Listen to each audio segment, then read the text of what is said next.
এক একজনের এক এক রকম চাহিদা, এক এক রকম পছন্দ, ভালো লাগা, মন্দ লাগা থেকে থাকে। আমারও খুব পছন্দ হচ্ছে গহনা বানানো। গহনা পরাটা হচ্ছে পরের বিষয়, কিন্তু গহনার দিকে আমার হচ্ছে ভীষণ পরিমাণের নেশা। আমার হাতে টাকা হলেই আমি গহনা কিনে ফেলি।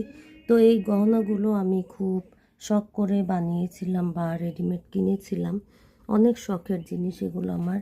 অনেকে আছে না জামা কাপড়, কসমেটিক্স এইসব কিনে থাকে, কিন্তু আমার সেই সব প্রতি কোনো আগ্রহ ছিল না। তবে সেগুলো যে নাই বা কিনিনি কখনো তা কিন্তু না।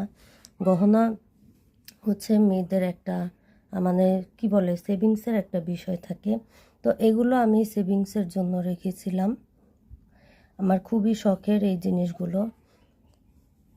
পরিস্থিতির কারণে বলেন বা অন্য কোনো একটা কাজে লাগানোর জন্য বলেন, যে জন্যই বলে থাকেন না কেন, আজকে এই গহনাগুলো আমার লাইফ থেকে হারিয়ে যাচ্ছে।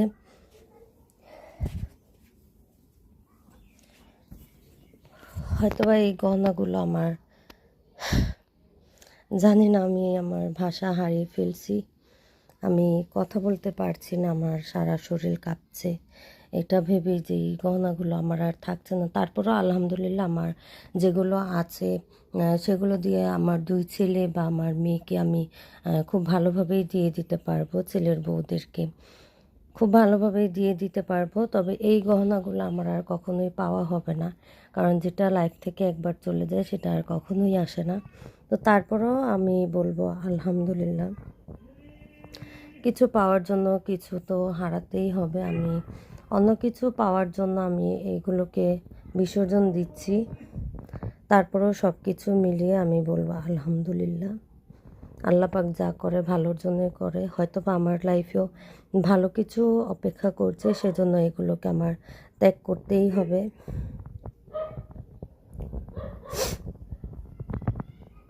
কিন্তু খুব মানে খুব সেভিংস করে মেয়েদের কথা তো বুঝতেই পারেন, যারা নাকি হাউস ওয়াইফ, আমরা কোনো চাকরি বাকরি করি না, সাধারণভাবে হাউস ওয়াইফ, তাদের হচ্ছে টাকাগুলো সেভিংস করে এত বড় বড় গহনা তৈরি করাটা খুবই মানে টাফ ব্যাপার। তারপর আমি এই গহনাগুলো বানিয়েছিলাম। তো এই গহনাগুলো যে বানিয়েছি সম্পূর্ণই আমি নিজের টাকা হচ্ছে গুছিয়ে সেভিংস করে তারপর বানিয়েছিলাম। নিজের বলতে আমার হাজব্যান্ডেরই টাকা ছিল, কারণ আমি তো আর জব করি না। তো যাই হোক, আমাকে যে হাত খরচের টাকা বা অনেক জায়গা থেকে সেভিংস করেছিলাম, সেই টাকাগুলো গুছিয়ে একত্রিত করে আমি